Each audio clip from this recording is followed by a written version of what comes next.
My name is Mara Voss. I am 34 years old.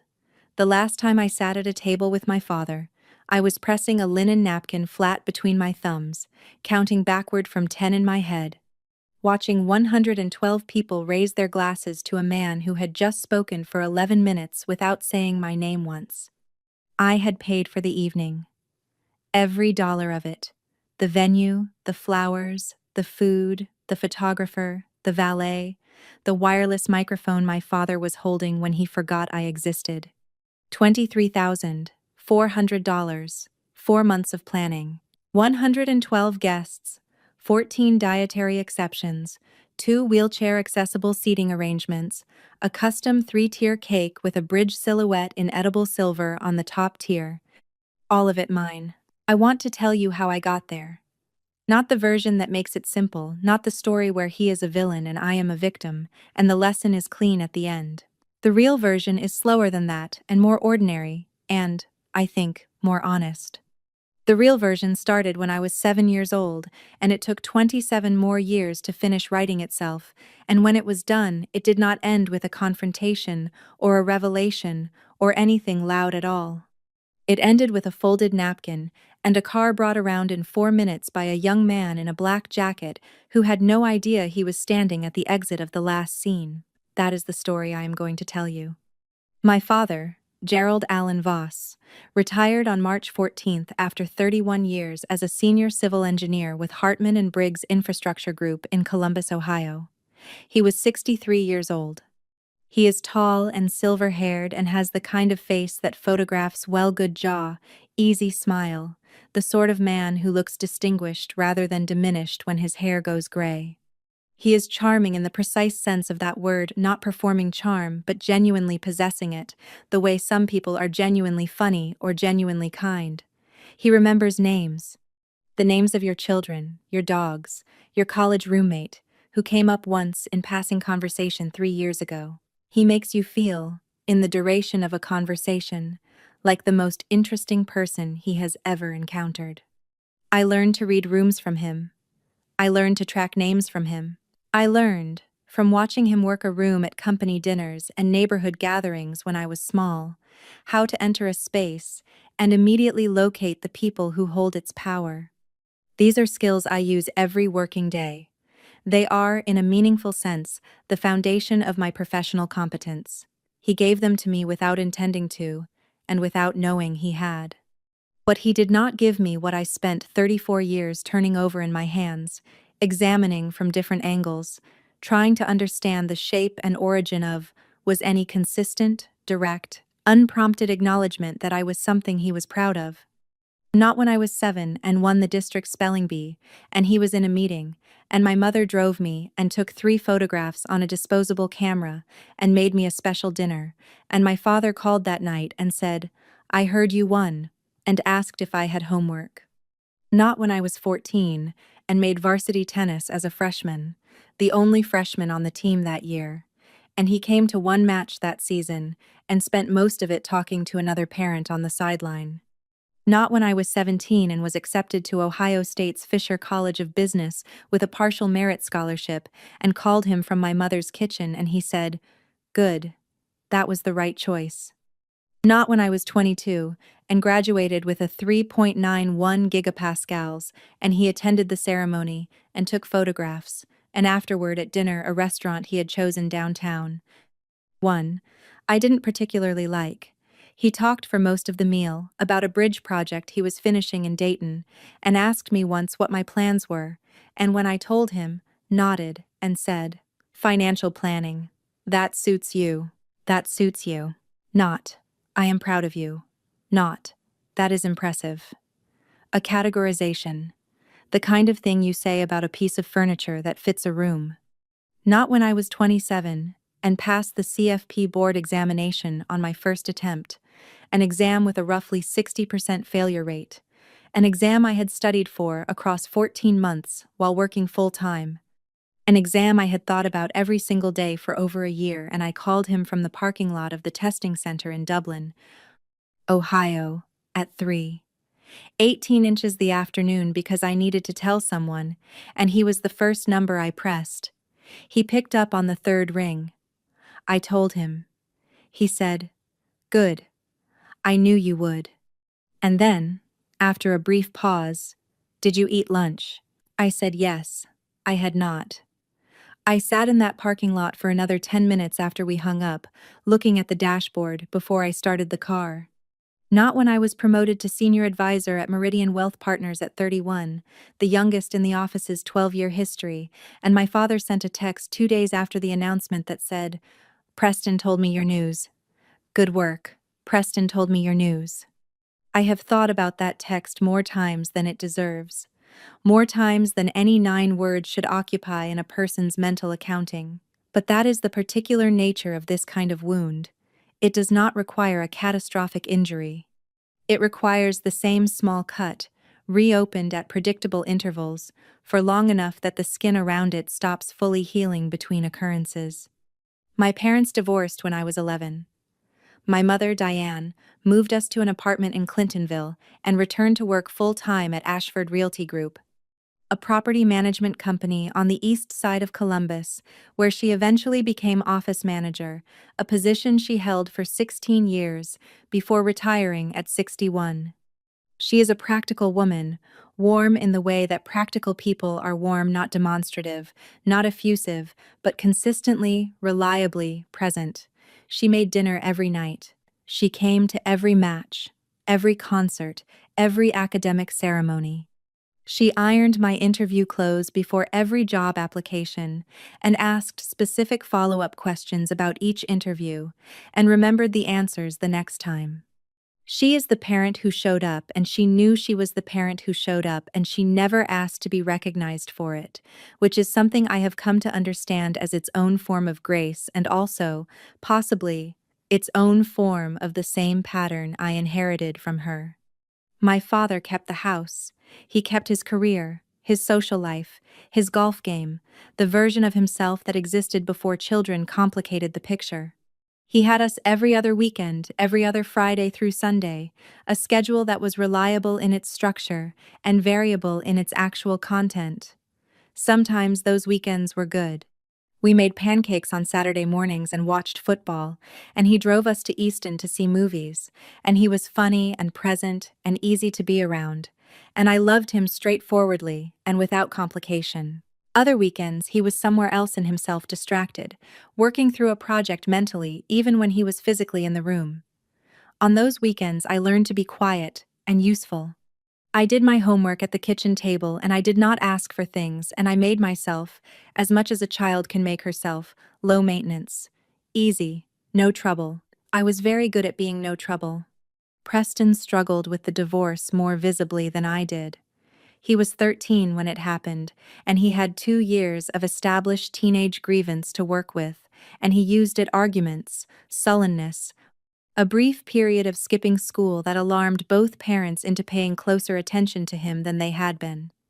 My father called more during that period.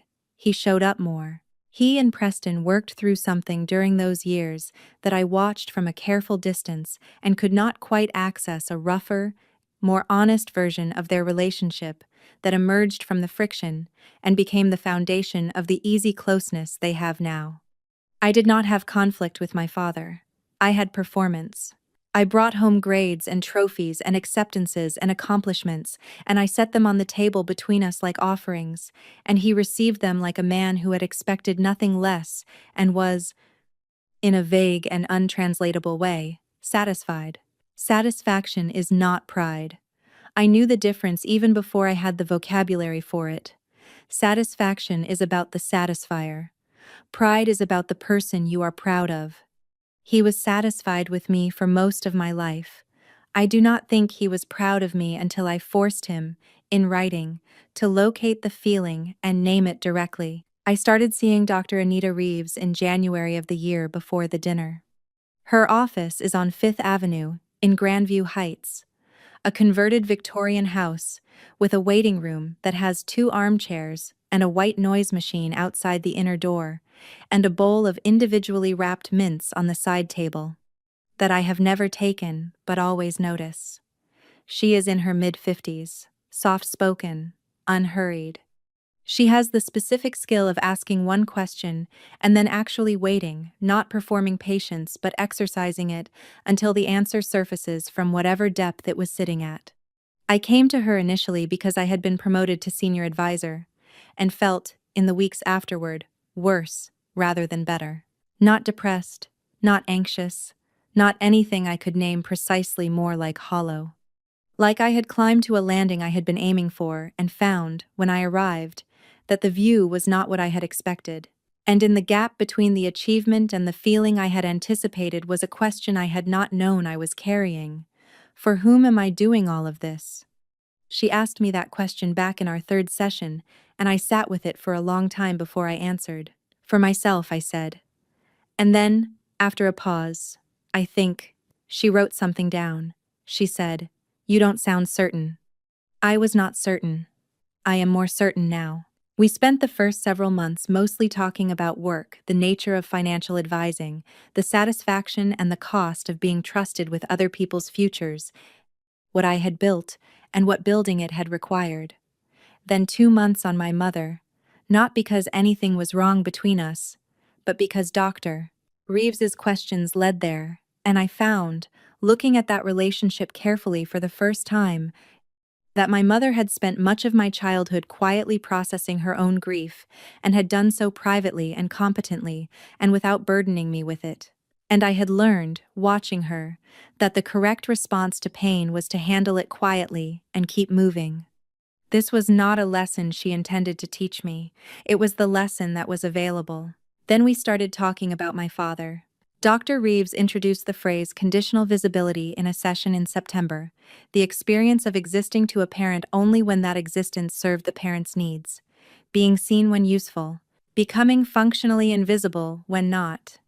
She said it was a particular dynamic that was difficult to name from inside it because it produced no dramatic incidents, no scenes that could be pointed to as the moment things went wrong. There was only the accumulation, the quiet, compounding experience of being present and unremarked, present and unremarked, present and unremarked, until the invisibility begins to feel like a fact about yourself rather than a failure in the other person's perception. I drove home from that session and made dinner and ate it standing at my kitchen counter, looking at the window above the sink, the October dark outside it, my own reflection faint in the glass. I said the phrase out loud to the empty kitchen, conditional visibility. I said it again. I thought, yes, that is exactly the word for it. The visibility has always been conditional, and I have been, for most of my adult life, trying to meet conditions that were never going to be satisfied because the conditions were not actually about me. The awareness did not immediately change my behavior. It rarely does. What it does is give you a place to stand while you watch the pattern run, which is its own form of uncomfortable progress. I kept planning the dinner. I want to explain why. Because it matters. Not because I believed a perfectly organized retirement dinner would finally produce the acknowledgement I had been waiting for.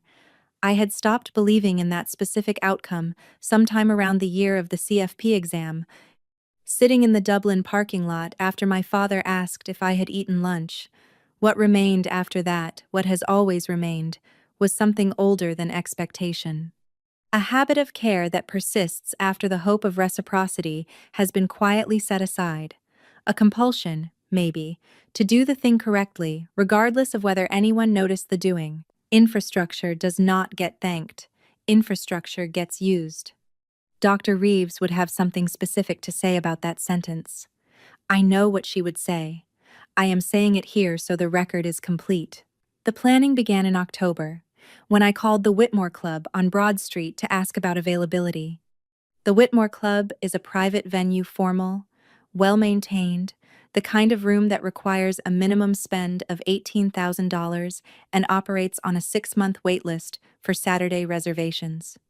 I secured the date before telling my father or Preston anything, because I have organized enough events to know that consensus without a committed date produces discussion rather than results. The events coordinator was Margot Heller, who had been managing private events at the Whitmore Club for 9 years.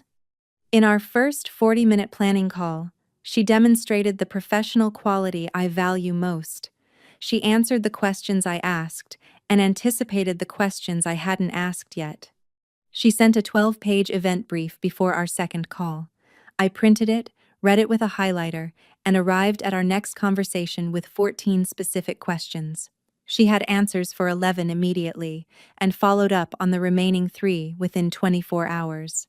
I briefed Margot on my father's dietary restriction: no high-fat sauces, minimal cream, a standing requirement since his gallbladder surgery in August 2019, performed by Dr. Raymond Chu at Ohio Health Riverside Methodist Hospital.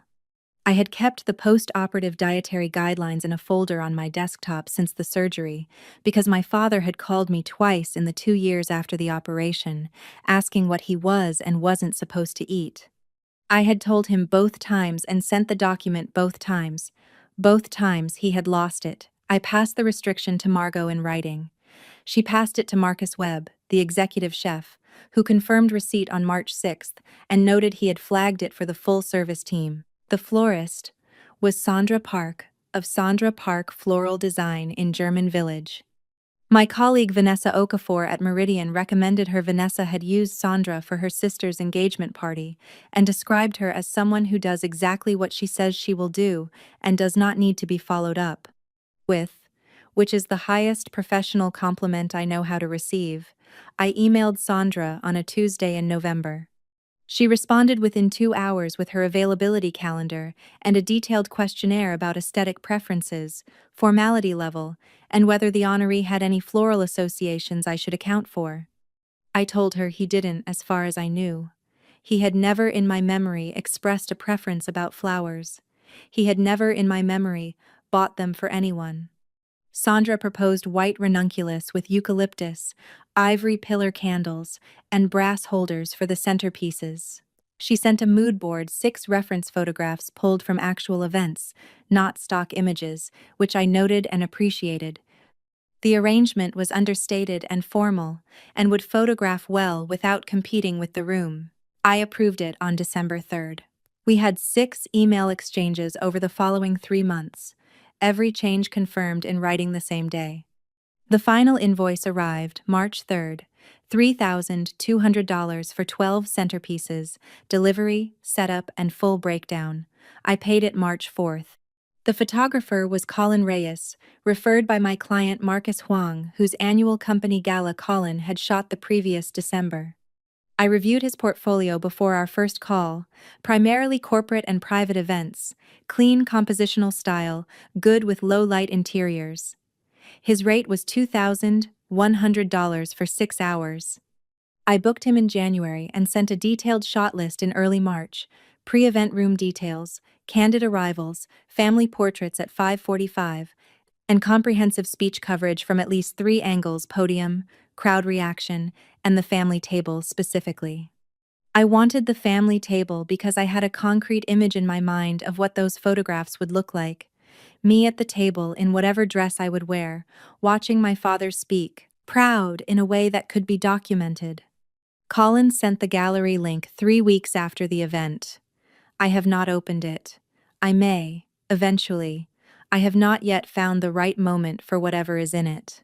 The audio setup was through SoundPro Events on the Whitmore Club's preferred vendor list. The technician was Derek Amos, who arrived at 3:30 the afternoon of the event and spent 90 minutes running cable, testing the wireless podium microphone, and checking ambient speaker levels.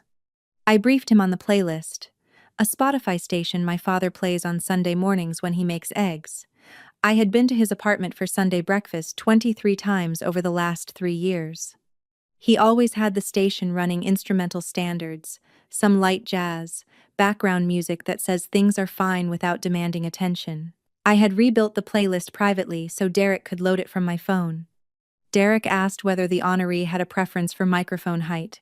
I told him 6'1". He adjusted it. He tested it once. He said, "We're good." He meant the sound. He had no context for anything else. The printed programs were produced by Yolanda Marsh at 4th Street Press on 4th Street in downtown Columbus. Ivory cardstock, simple serif font, the Hartman and Briggs logo on the front cover.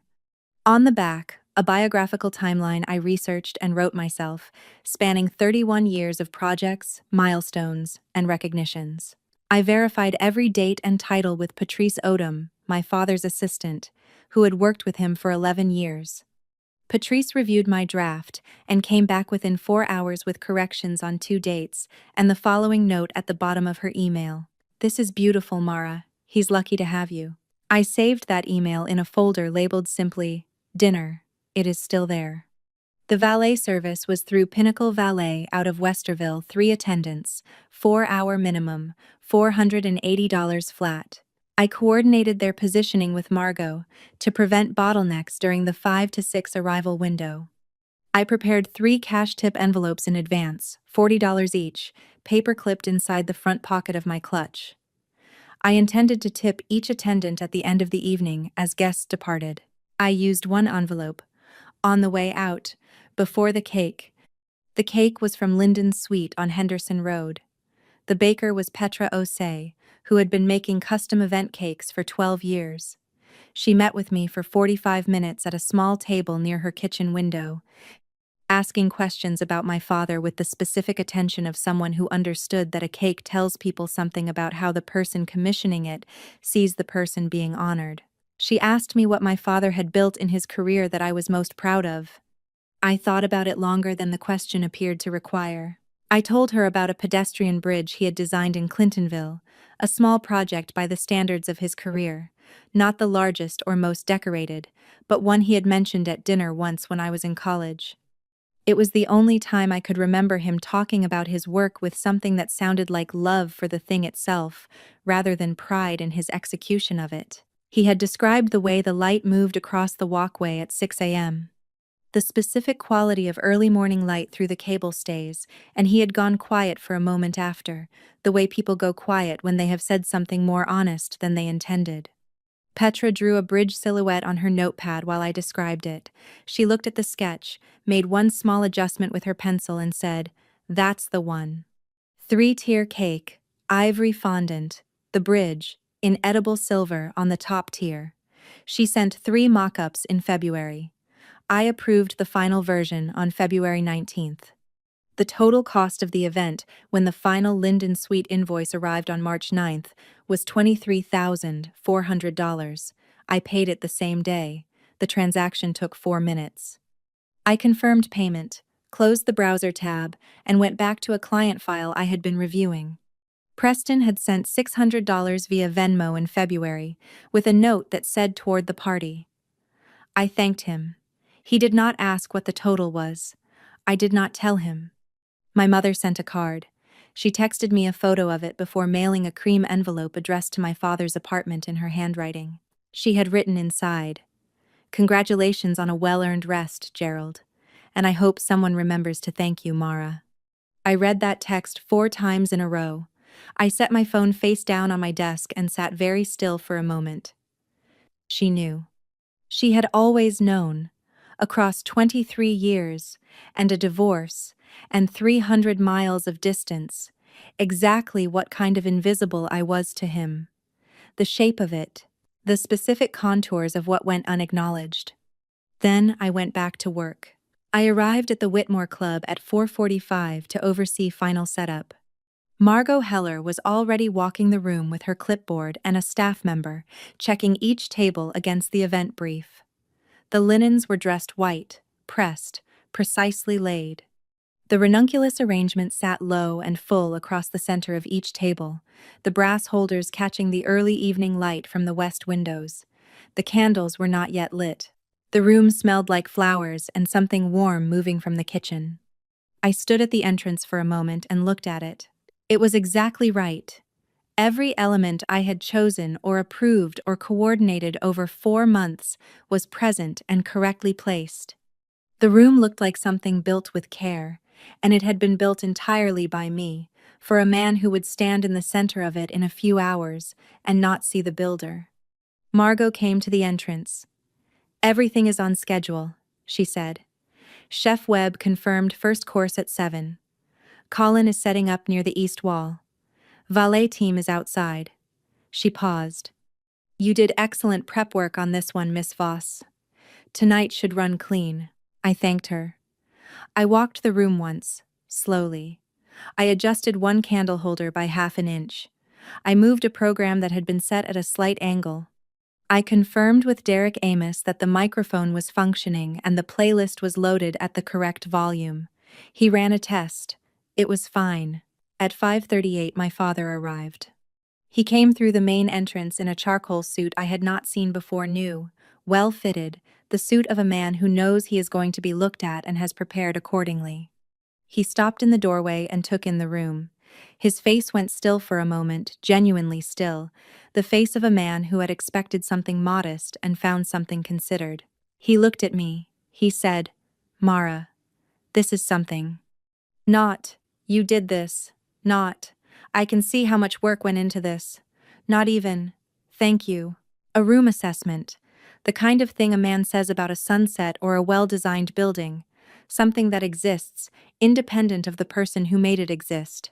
Then he saw Ray Marchetti near the bar and crossed the room. I went to the kitchen to confirm the first course timing with Marcus Webb. Marcus was in his chef's whites, moving between stations with the economy of a man who has run hundreds of events in the same room. He confirmed the timeline cleanly. I thanked him. He turned back to his line. I stood in the kitchen doorway for a moment before returning to the room. The kitchen was fluorescent and warm, and smelled like herbs and butter, and the particular productive smell of a professional kitchen before a full service. It was the most honest room in the building, no performance in it, nothing arranged for appearance, just work being done correctly by people who knew how to do it. I thought, I understand this room better than the one I'm walking back into. Then I went back. The dinner moved well for 2 hours. I circulated. I spoke with Douglas Carver, my father's former department head, a man in his late 60s who shook my hand with both of his and told me he had never attended a retirement dinner organized to this level of detail. I said it had been a team effort. He looked at me the way people look when they know that is not true. I spoke with Patrice Odom and her husband, a quiet man named Warren, who introduced himself with the specific warmth of someone who had heard a great deal about a person and was glad to finally meet them. Patrice introduced me to 3 different guests during the evening as the one who made all of this happen. Each time I said, team effort. Each time Patrice gave me the same small, patient look. I spoke with my Aunt Carol, my father's younger sister, who had flown in from Phoenix and who held me at the entrance for a long moment without saying anything, before she pulled back and looked at my face and said quietly, "You did all of this, didn't you?" Not a question. I said yes. She held my face in both hands for exactly 1 moment, the gesture of a person who wants to remember something and then let go, and went to find her seat.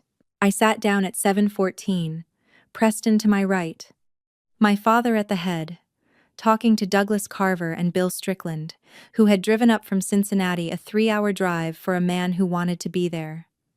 I had spoken with Bill briefly at arrival. He shook my hand and said, "Your father talks about you, you know." I said, "I'm glad." I did not ask what he said. The salmon was excellent. I ate 6 bites. I set my fork down and kept my hands in my lap and tracked the room the way I track a client presentation, assessing, noting, watching for where attention was gathering. At 7:52 the plates were cleared. At 8:01 the lights shifted.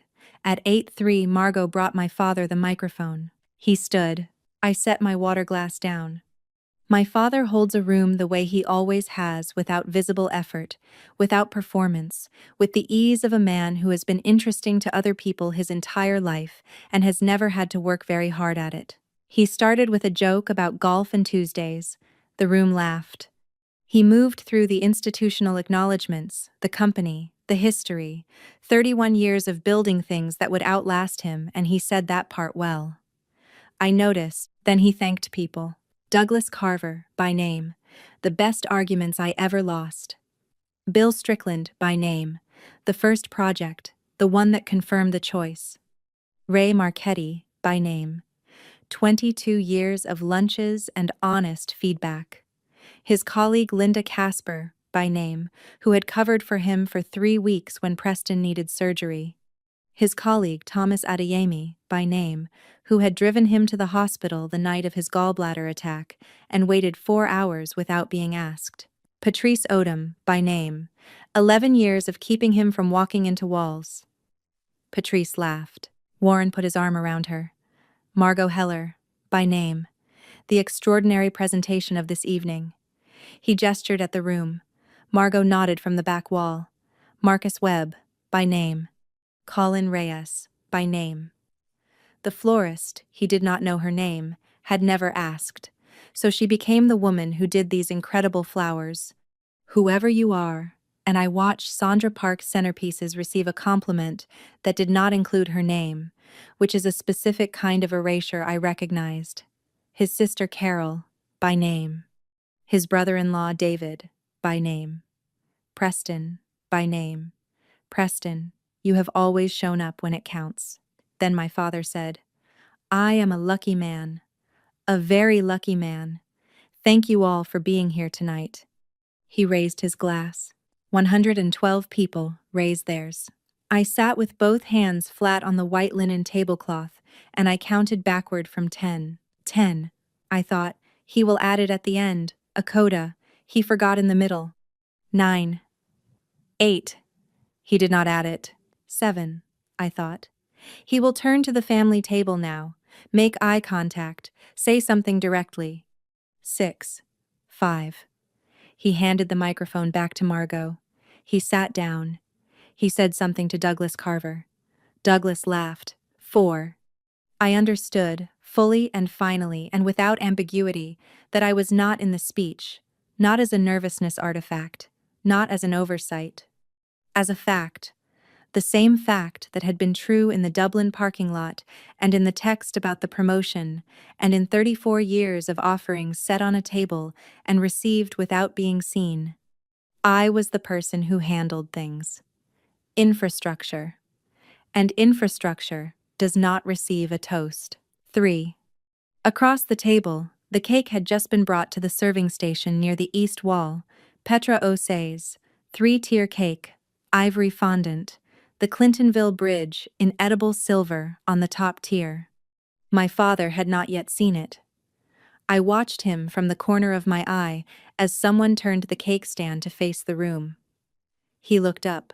He went still in the specific way he had gone, still in the doorway, genuine surprise, something underneath it that I could not fully read from across the table. He looked at the bridge silhouette for 4 seconds, then he looked down at his plate. He did not look at me. I do not know if he knew I had put it there. I do not know if he made the connection. I know that he looked at the bridge he had described to me once at a dinner table when I was 19, the bridge he had talked about with something that sounded like love, and then he looked down at his plate. And I was sitting 12 feet away, and he did not look at me. 2. I picked up my napkin. I folded it once along the existing crease, the fold of a person who is finished with something and wants to set it down with care. I placed it on the left side of my plate. I reached under my chair for my clutch. I stood up. Preston said quietly, Mar, the way you say a name, when you are not sure if you are seeing what you think you are seeing? I put my hand on his shoulder once. Not a goodbye. A bookmark. I will come back to this, and it will make sense. Then I walked toward the exit at the pace of a person who has somewhere else to be, and enough time to get there with dignity. I did not look back. The valet stand was outside the main entrance. The attendant, young, black jacket, a face that had not yet learned to keep itself neutral, looked at me with mild surprise when I came out alone before the cake was cut. I handed him my ticket. He returned with my gray Volvo XC40 in 4 minutes. I tipped him $40 from the envelope I had prepared. He held the door. I got in. I sat in the parking lot with the engine running.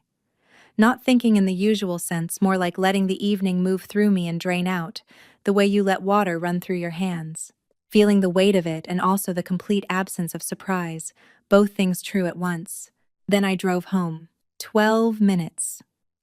I parked in my building's garage, took the elevator to the 4th floor, unlocked my apartment at 8:24 p.m. I hung the navy dress carefully, a dress from a boutique called Verla on Short North, $340, fitted through the shoulders, the kind of dress that says effort without announcing it. The dress had done nothing wrong. I changed into sweatpants and an Ohio State t-shirt from 2010 and made chamomile tea in the white ceramic mug I keep at the back of the cabinet for evenings that require it. I sat on my couch with both hands around the mug and let the apartment be quiet. My phone was in my clutch on the entry table. I left it there. I silenced it before I put it down, which I note because it matters for what came next. I was not avoiding the calls. I was choosing, for one evening, not to be available for the management of other people's feelings about what I had done. By the time I checked my phone the following morning at 6:15, there were 7 missed calls from my father, 2 texts from Preston, a text from my Aunt Carol that said only, "Call me when you're ready, no rush, I love you," and 1 voicemail from my father, left at 11:47 p.m., 42 seconds long. I listened to the voicemail standing at my kitchen window with my first cup of coffee, looking at the parking lot behind my building in the early gray of a March morning. My father's voice was careful, the voice of a man who knows he has done something and cannot yet name precisely what. He said he didn't know why I had left. He said the evening had gone beautifully. He said he hoped everything was all right. He said to call when I got a chance. He did not say my name. I finished my coffee. I showered. I drove to work. I had a 9 a.m. client call with a couple reviewing their retirement drawdown strategy, and I gave it my full attention. Because the work requires that, and because disciplined attention to the work is, at this point in my life, one of the things I trust most. I did not call my father for 3 weeks. In that time, I had 7 therapy sessions. I moved from bi-weekly to weekly for the month of March, a decision Dr. Reeves and I made together in our first session after the dinner. I told her what had happened. She listened completely. When I finished, she let the silence run for 30 seconds before she asked, "What did you feel when you folded the napkin?" "I thought about it. Clear," I said. She asked what I meant by clear. I said, like I had been running the same calculation for 30 years. Same inputs, same operation, different variables each time, always hoping the output would change. And it just came out the same. Again. And instead of adjusting the variables one more time, I wrote the number down and believed it. She was quiet. Then, "What are you going to do with it?" I said, "Something accurate." She wrote that down. I heard the pen on the yellow legal pad. The white noise machine ran outside the door. The mint bowl sat on the side table untouched. On a Sunday night, 3 weeks after the dinner, I sat at my kitchen table at 9:14 p.m. with a cup of tea and a yellow legal pad and a pen, and I wrote my father a letter. The kitchen was quiet, except for the refrigerator. The window above the sink was dark. The brass candle holder from Sandra Park's centerpiece, I had taken one from the table on my way out, slipping it into my clutch without thinking. An instinct I only understood later sat on the windowsill in front of the glass. I had placed it there the night I came home from the dinner, and it had stayed. I wrote the letter in 22 minutes, 4 paragraphs.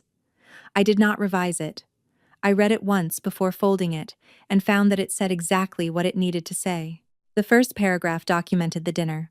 $23,400, 4 months of planning, every vendor listed, every timeline managed, dietary restrictions cross-referenced with surgical records. Not a complaint. A record. The kind of record a person creates when they want the facts to exist in writing, independent of anyone's memory of them. The second paragraph said that I had not been mentioned in his speech, not raised as a grievance. Stated as the final data point in a 34-year dataset that had now produced a result I was choosing to believe. The third paragraph said, "I have spent most of my adult life waiting for a version of you that I no longer believe is coming. I am not writing this in anger. I am choosing, going forward, to build my life around people who can see me without being reminded to look."